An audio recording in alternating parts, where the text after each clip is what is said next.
ఎందుకు అలా బాధపడుతున్నావు? ఏమీ లేదు పిచ్చుకమ్మా, నా వీడియోలు చూస్తున్నారే కానీ ఎవరు సబ్స్క్రైబ్ చేసుకోవట్లేదు. ఇంకా లైక్స్ ఎక్కడి నుంచి వస్తాయి? షేర్స్ ఎవరు చేస్తారు? కామెంట్ ఎవరు చేస్తారు? అందుకే బాధగా ఉంది. ఏంటి ఫ్రెండ్స్, కాకమ్మ కథని చూస్తున్నారు కానీ సబ్స్క్రైబ్ చేసుకోవట్లేదంట. దయచేసి సబ్స్క్రైబ్ చేసుకోండి. సరే కాకమ్మ, నేను చెప్పానులే, సబ్స్క్రైబ్ చేసుకుంటారు, బాధపడకు, సబ్స్క్రైబ్ చేసుకుంటారు కదూ. అనగనగా ఒక అడవి, అందులో ఒక కోతి చిలక చాలా స్నేహంగా ఉండేవి. కోతి దగ్గర ఓ బంగారు హారం చాలా కాలంగా ఉంది, కానీ దానివల్ల తనకు ఎలాంటి ఉపయోగం లేకపోవడంతో ఎవరికైనా ఇచ్చేయాలి అనుకుంది.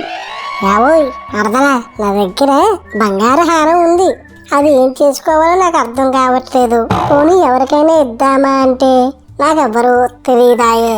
ఎవరికి ఇవ్వాలో నువ్వైనా చెప్పవు? ఎవరికో ఎందుకు మిత్రమా, ఈ అడవి దగ్గరలో ఓ ఊరుంది. అక్కడికి వచ్చే బాటసారులకు కొందరు అన్నదానం చేస్తుంటారు, వారికి ఇస్తే ఉపయోగకరంగా ఉంటుంది అని చిలక చెప్పింది.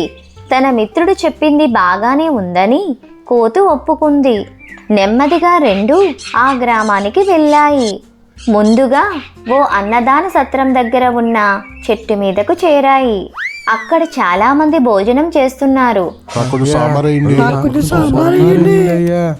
ఇంతలో వంటగదిలో సాంబారు అయిపోవస్తుంది, మళ్ళీ చేయాలా అని వంటవాడు అడిగాడు. ఏం అవసరం లేదు, తయారుగా వస్తుందని సాంబారు నీళ్ళలో తాగుతున్నారు. ఆ సాంబారులో కొన్ని నీళ్ళు కలిపి వడ్డించు, సరిపోతుంది అని ఆ సత్రం నిర్వాహకురాలు రవణమ్మ తానే స్వయంగా నీళ్లు వేసింది.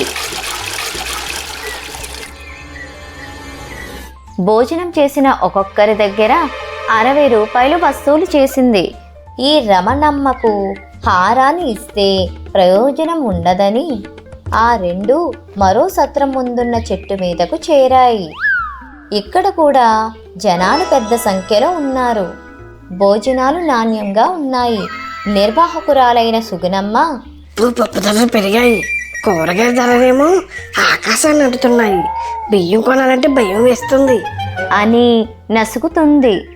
దీంతో పాపం బాటసారులు తృప్తిగా భోజనం చేయలేకపోయారు. ఖచ్చితంగా ఇంత సొమ్ము ఇవ్వమని అడగలేదు గాని తిన్నవారు ఎంతిస్తే అంతే తీసుకుంది. భోజనం నాణ్యంగా ఉన్నా తినేవారికి సుగుణమ్మ మాటల వల్ల ఆత్మసంతృప్తి లేకుండా పోతుంది. ఆమెకు హారం ఇచ్చినా ప్రయోజనం లేదని చివరగా మరో సత్రం ముందున్న చెట్టు మీదకు కోతి చిలుక చేరాయి. ఇక్కడ జనాలు పలుచగా ఉన్నారు. 4-5 రకాల కూరలు లేవు గాని ఒక పప్పు, కూర, పచ్చడితో భోజనం పెడుతున్నారు. తిన్నవారు నుంచి నిర్వాహకురాలైన సత్తమ్మ 1 రూపాయి కూడా తీసుకోవడం లేదు. కాసేపటికి ఆమె ఎందుకో ఆందోళనగా కనిపించింది.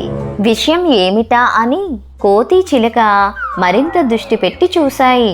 వంటగదిలో సరుకులు నిండుకున్నాయి. పప్పు, ఉప్పు, కూరగాయలు, బియ్యం లేవు. అయ్యో భగవంతుడా, ఇప్పుడు ఎలా? రేపటికి సరుకులు లేవు, భోజనాలు ఎలా సిద్ధం చేయాలి? ఆకలితో వచ్చిన వారిని తిప్పి పంపటం సంస్కారం కాదు కదా.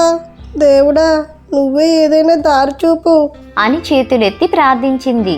అప్పుడు కోతి చిలుక ఆమె దగ్గరకు వెళ్ళాయి. తాము అడవి నుంచి వచ్చామని చెప్పాయి. ఇంకా ఏదో చెప్పబోతుండగా ఆమె మధ్యలో కల్పించుకొని, ముందు భోజనం చెయ్యండి, అడవి నుంచి ఎప్పుడో పొద్దున్న బయలుదేరి ఉంటారు, ఇప్పుడు సాయంత్రం అవుతుంది, ఏమైనా తిన్నారో లేదో అని అంది. కోతికి విస్తరివేసి అన్నం వడ్డించింది. చిలుకకేమో ఫలాలు ఇచ్చింది. అసలే ఆకలి మీద ఉన్న చిలుక కోతి కడుపు నిండా తిన్నాయి. ఇక ఆఖరిలో వెళ్లే ముందు కోతి తన దగ్గర ఉన్న బంగారు హారాన్ని ఆమెకు ఇచ్చింది. ముందు తీసుకోవడానికి ఆమె ఒప్పుకోలేదు. నా దగ్గర ఉంటే దీనికి విలువ లేదు, నీ దగ్గర ఉంటే వేలాది మంది కడుపు నిండుతుంది అని కోతి బలవంతంగా ఆ హారాన్ని ఆమె చేతిలో పెట్టింది.